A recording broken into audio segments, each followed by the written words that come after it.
In Chapter 3, we're going to go into more depth on the relational database model. You saw in Chapter 2 that there were 6 or 7 different types of database models. So why is most of this book based on the relational database models? And the answer is quite simple. The relational database model has been very successful and is the dominant database model on the market. Let's take a look at some of those other database models covered in Chapter 2. Here you'll see that the relational model is third in the evolution of the data models. In the 80s, the object-oriented model came about. In the 90s, we have an XML hybrid of databases, and we have an emerging model called NoSQL that is getting very popular. But if you go into business, most likely you're going to be using relational databases. Why, for example, hasn't object-oriented taken over as the fourth generation? One thing is the cost of replacing all that data in a relational data model to a different type of data model is very expensive. Another thing is that the relational model has preempted some of the concepts in the object-oriented model by incorporating and adopting some of the features in the object-oriented model into the relational data model. So relational data models are going to be with us for a long time. Before getting started on defining a relation in Chapter 3, let's take a look at the database design process. The process starts with the conceptual design. Chapters 3, 4, and 5 will cover what is to be done during the conceptual design. It starts off with gathering the business requirements, analyzing what the database needs to do. By the end of conceptual design, you will have an entity relation model known as an ER diagram for the requirements of the database. In the conceptual design, this can be implemented in any relational database. So notice here, we haven't selected our database management system prior to the conceptual design. So the conceptual design can go into a big IBM database, or it can go into a MySQL database that's on a website. It could go into Access. It could go into an enterprise database. When you have the conceptual design complete, from chapters 6 through 9, we are going into our logical design. You take that ER diagram, and you're going to go through this process called normalization. You're going to make sure that you have defined what components you are going to need for the database so that you can write what's known as the SQL to implement that database. All of this is still on paper. You haven't yet sat down on the database and created it. Finally, when this is all done and you've ensured that the model supports all of the user requirements, you have a normalized set of tables, you're ready to then sit down at the database and create the data storage organization, define the tables and the integrity rules, determine the performance measures. You are physically at the server creating the database, and that's the last phase of the design. After you've gathered the business requirements and analyzed them, you're ready to do some design. In the conceptual design phase, you're going to begin by defining the logical view of the data. And the logical view of the data begins with the tables and how those tables relate to one another, which are called relationships. So you've already had some experience with Henry's Bookstore in seeing how this happens. Now, there are some rules of well-designed tables. There are tables that can be poorly designed that cannot exist in a database. A well-designed set of tables in a relational database, we're going to call that table a relation. If a table follows the rules, they're relations, and this is actually where the term relational database comes from. At first, when I started learning database, I thought relational database was, relationships between tables. But relational database means the tables itself, because a table defined with certain rules is a relation. The relational model was introduced in 1970 by E.F. Codd. Here is a picture of Codd. When he introduced the relational data model, he also created two database query languages which were very mathematically based, known as relational algebra and relational calculus. Codd used as the mathematical foundation for relational algebra and relational calculus predicate logic. Predicate logic just means a statement that is true or false. My name is George is a false statement. So you can imagine when you have a query to execute against a database, I need all students at HCC that are enrolled in this database class. It will pick a student and decide true or false. This student is enrolled. We will include that record. This student is not enrolled. That's a false statement. We're not going to include that record. So predicate logic is the basis of deciding how to query your database. Another math that was used in developing this is set theory. I had a ton of set theory as a student, and you may have too. So set theory, you may remember the operations of union and intersection. By the way, as an aside, these concepts of predicate logic and relational algebra are covered in more depth in a mathematics course called Discrete Structures. So if you're going into computer science further, you may take it. Here it is at USF. I also see that there is a discrete mathematics class here at HCC. So based on these concepts introduced by Codd, we're going to look at these three very well-defined components. The logical data structure that is represented by relations. We'll define those in sections 3.1, 3.2, 3.5.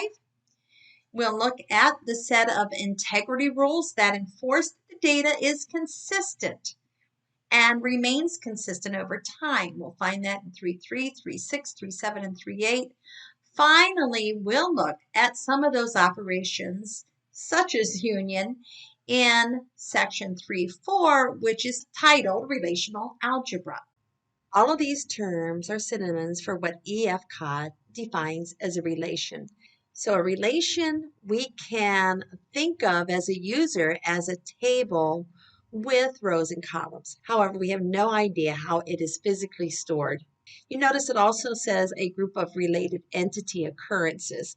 So let me go with an entity occurrence. If I have a student table, one student is an entity occurrence. The entity is a student. One student, which we would call a record in a file system, is an entity occurrence. Let's contrast that logical view of a relation with the first generation, which was the file system that we looked at in table 2.5 earlier. In the first generation, here's an example of a COBOL program. The coder had to know the exact layout physically of the file on the system. This means that there's going to be an employee record. The employee record is going to take exactly 80 bytes on the file system. The first 3 bytes, 9 means this has to be numeric. And then the next 32 bytes, X means it's alphanumeric, and that's logically where we're going to be storing the name. The next 10 bytes, we're going to store some kind of alphanumeric data about the dependents. And then, well, yeah, we got 35 more bytes. We might use it later, but now it's blank. So that's how systems were set up. In case more data had to be added to the records, they had something called filler. Now, a relational database is going to store this and manage it, and this is going to be out of your hands worrying about the exact layout and storage. So the relational database management system controls access to the data. Let's take a look at this image here. We have a server. This is the database server. The database management system is usually a very expensive piece of software that's going to manage access to the database from applications, from users, for example. The trade-off is, well, we're not needing to know here as the user the file system, but this is very complex software and very expensive. So here is an example of SQL Server Management Studio, and direct access to databases. I don't know how well you can see this. And here is an SQL query written to access data. The user is directly accessing the data. This is probably going to be some type of database administrator using this software. What normally happens is we're going to hire programmers, and the programmers are going to create applications that then work through the database management system to access the data. The database management system retrieves the data, then which the coder in this case has set up as a table in a shopping cart application. So page 70 reviews the rules. Not all tables that you put in Excel are relations. So we have some mathematical rules of when a table is a relation. And in order for a table to be in a database, it must follow the rules of a relation. Again, I mentioned earlier, I want to contrast the concept of relation, which is the set of rules for a table we view as a table, and a relationship, which is the common attribute that we have between two entities to join those tables. In a relation, you can think of it as a two-dimensional table, and all the rows in that table are about that entity. So I can have a student table and put something in there about product, for example. That would not be a relation then.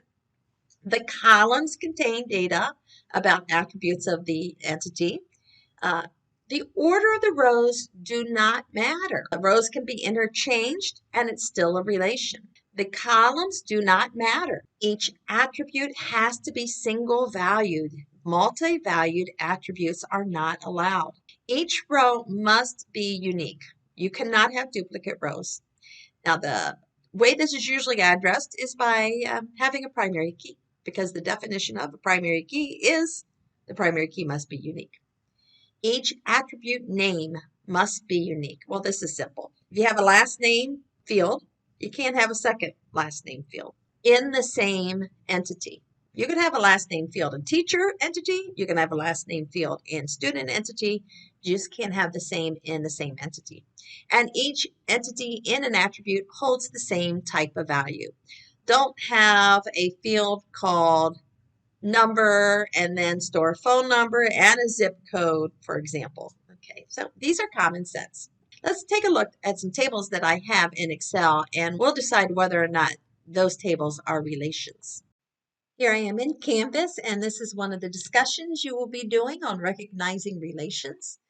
And I have here an Excel worksheet. I want us to take a look at it so we can decide whether the tables in Excel are relations or not. What you're going to do is take a look at that table. There's 8 characteristics of a relational table, and decide if this table doesn't follow any of those rules. And in the discussion, if you think it doesn't, indicate which rule it's not following. I'm taking a look at the 8. It is a table. Each row does seem to be unique. This seems to be the primary key. I don't see any multi-values. The next example has multi-values, so you'll understand a little bit better what that means. I don't have any duplicate names. In fact, it's truncated in Excel here. I think this is a relation. Let's look down to the next one, which is not a relation. Again, we got the student ID, which is fine, but now Harriet Casey, as you see, we've got, it looks like 2 courses here. So this is not single value. This is multi-valued. I'm going to call this a set of multi-value related fields, because I would read this as a human as CIS 140, she got an A, Art 100, she got a B. The problem is it's not a multi-valued field. So if you were going to query on this, it would be much more difficult to do. So this one is not a relation. It is not following number 4. Each intersection of a row and column represents a single data value. So did this resolve it? So the CIS and art class that Harriet took was resolved by simply bringing it down. This is not multi-valued. These are single valued. But one of the rules is that the order of the rows and the columns is immaterial, which means I can shake things up and the data will still be the same set of data.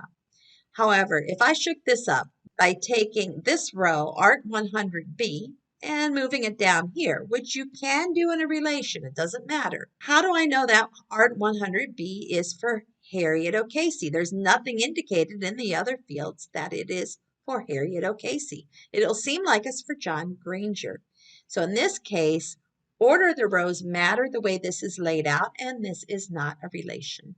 In fact, I see another rule that this table is breaking because we have null, null, null, null, null, Art 100B, null, null, and look at this row, null, null, null, null, null, Art 100B, null, null. So we have a duplicate row, and that then, of course, that violates rule number 8. Each table must have an attribute or combination of attributes that uniquely identifies each row, and we have duplicate rows. The next section is on keys. And did you know there are 7 different types of keys in a database? We're going to define those keys. So a key is simply one or more columns in a relation that determines other attributes. The textbook in section 3.2 covers keys as a functional dependence, defines the term determinant. And for right now, you will not need to know this concept. We are going to postpone this until we get to chapter 6 on normalization. Again, it's a column that determines other columns in a relation. It ensures that each row in a table is unique, which defines a relation. It establishes relationships among tables. It ensures the integrity of the data. And a key does not have to be unique. So we've got different types of keys, some unique, some not unique. A super key is an attribute or a combination of attributes. So it does uniquely identify a row. Here's the super key roll, and it actually looks like the primary key. But we have another super key. So a relation can have multiple super keys. If I know a phone number, I must know the student.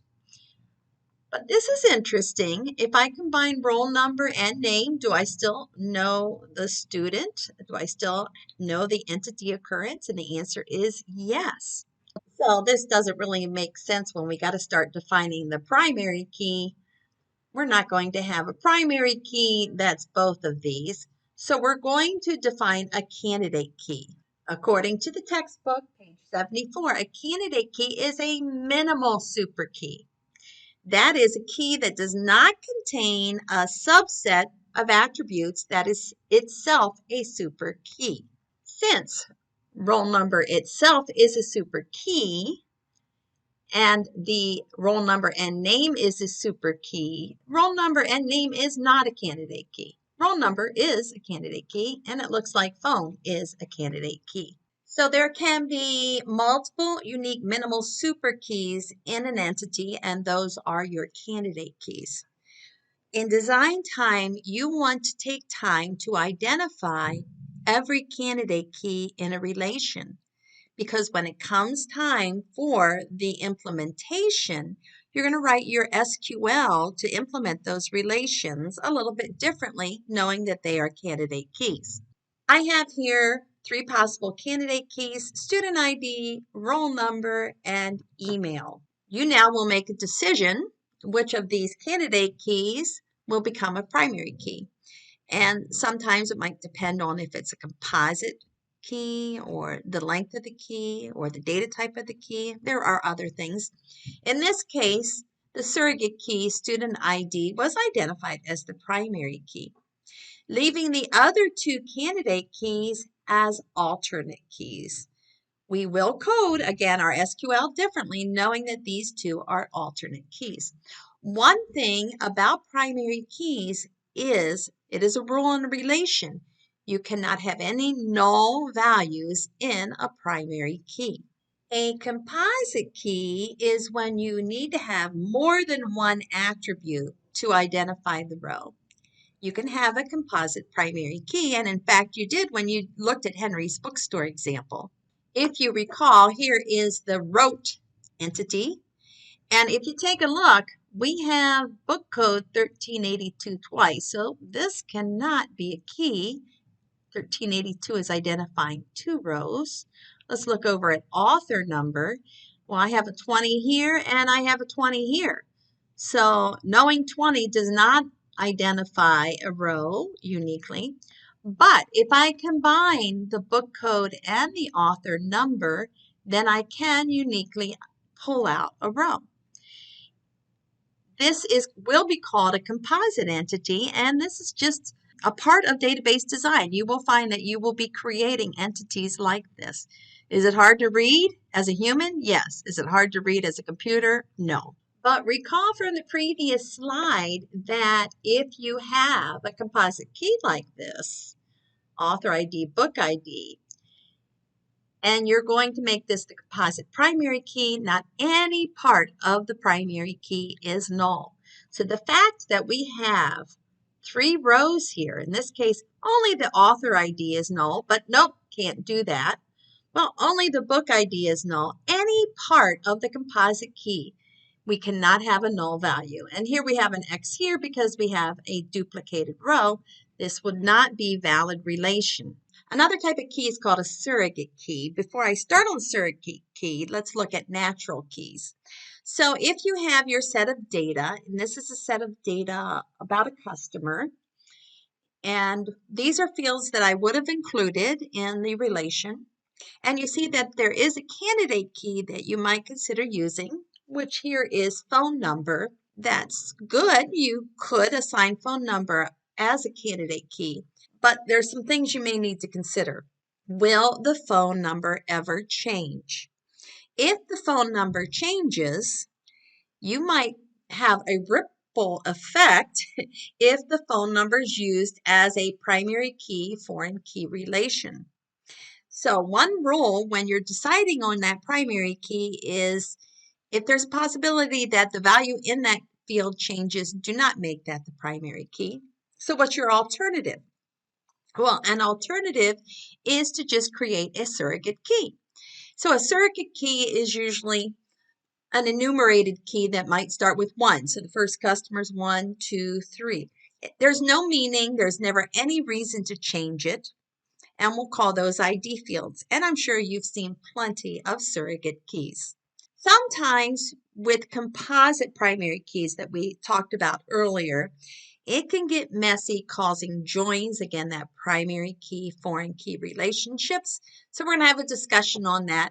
Some people prefer to use surrogate keys even when we have composite primary keys. As I mentioned earlier, you'll see as we're designing the database, there's naturally going to become tables with composite primary keys. Yeah, maybe you'll just add an extra field that's a surrogate key and call it the primary key. You already have experience working with foreign keys, and that is an attribute or a combination of attributes that is the same as the primary key of the related table in the database. And this is how you join tables. So in this case, I have category ID as a primary key here. Notice 1, 2, 3 is unique.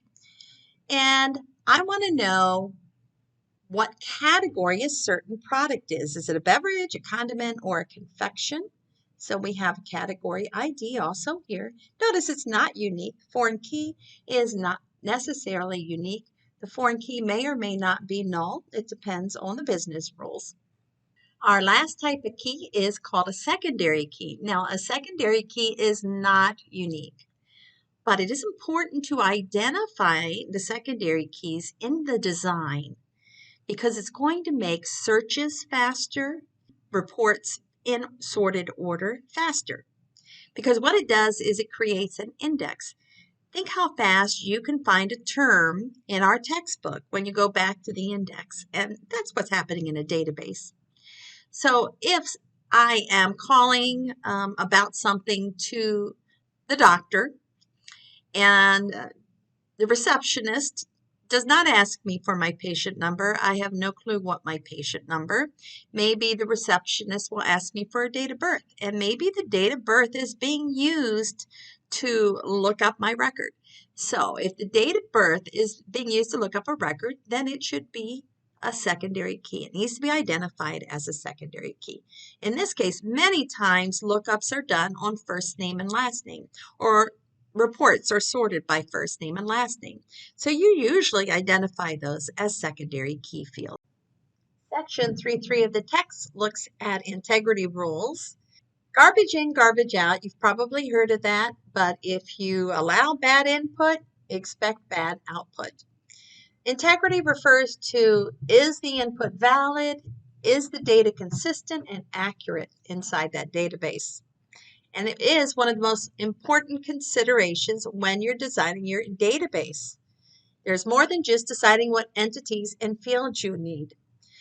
There are 4 types of data integrity that is defined in this unit, and 3 are based on various aspects of the actual database structure, and the 4th is based on the way that the data is used and used by the organization.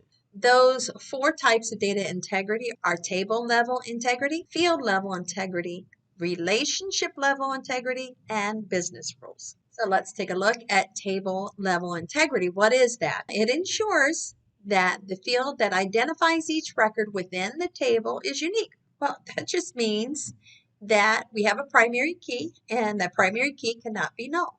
So let's take a look at the problem with null values. As you're designing your database, is there a way for you to design it so that it minimizes the number of fields that have null data in it? And you will see some techniques in chapters 4 and 5 for doing that. But suppose I have a student record and the email field is null. Does that mean the student doesn't have an email address? Well, no, that doesn't mean that. Does it mean that he has an email address but you don't know what it is? So just be aware that null values can be ambiguous. You could require data such as NA to be entered in a field. I myself don't do that. What is field level integrity? We want to ensure that the structure of every field is sound. The values in each field are valid, consistent, and accurate.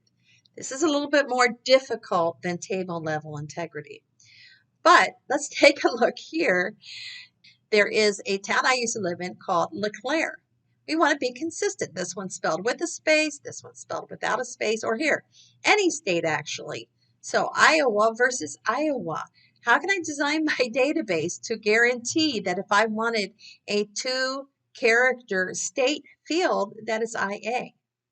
And in fact, how can I design it that there is no state code UR?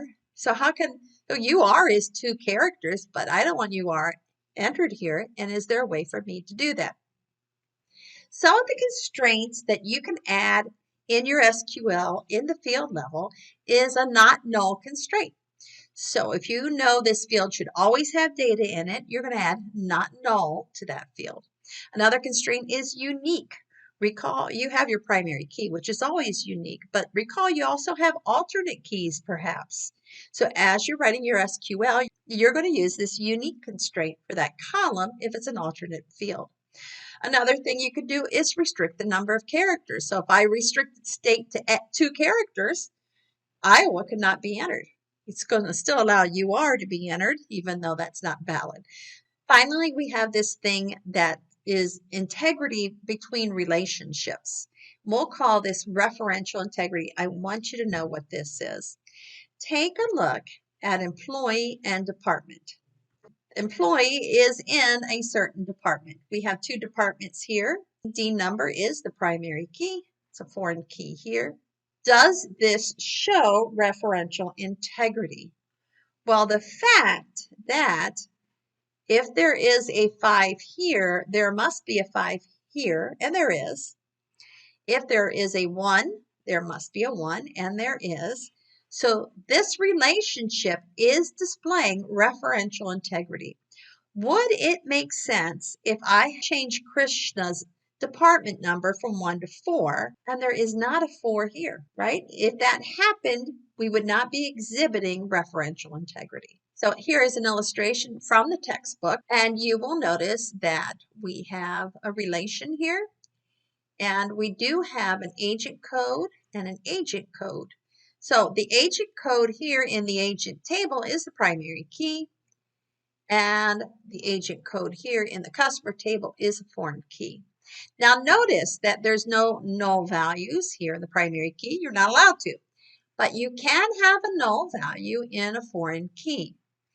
Now, this is a business rule. Maybe you do not want to enter a customer record unless there is an agent code. Then you're going to say not null in that constraint that I had mentioned earlier. You're going to require that. Well, in this case, that constraint's not added because we have a null agent code here. What does that mean? Does that mean Paul Olofsky doesn't have an agent?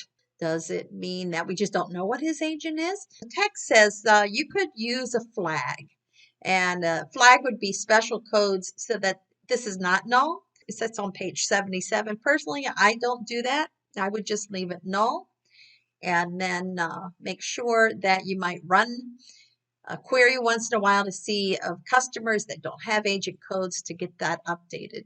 So the one type of integrity that is not based on tables is called business rules. Business rules are how you're going to figure out how to design your database. So these are restrictions or limitations on certain aspects of the database given by the organization and the way they organize their data. For example, the range and the types of values that can be stored in a field is a restriction on your database design.